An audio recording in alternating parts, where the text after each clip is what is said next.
Come on in. My name is Bill Tobin, and this is your Restaurant Leadership 365 Flash Briefing for Tuesday, November 17th, 2020.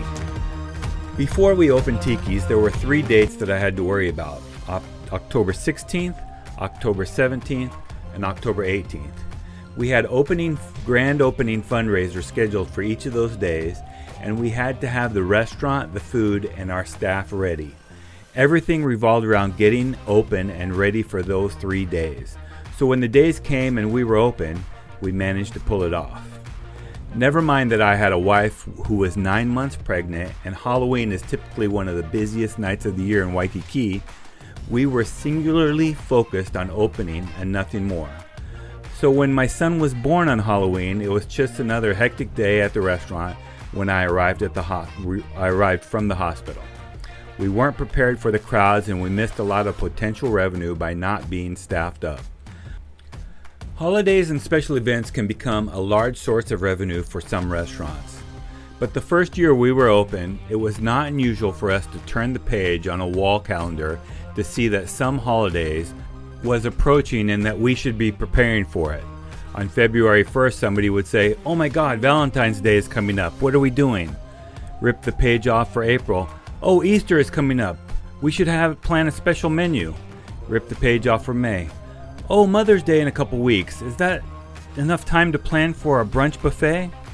Rip the page off for July. "Are we doing anything for July 4th? Nah, it's too late."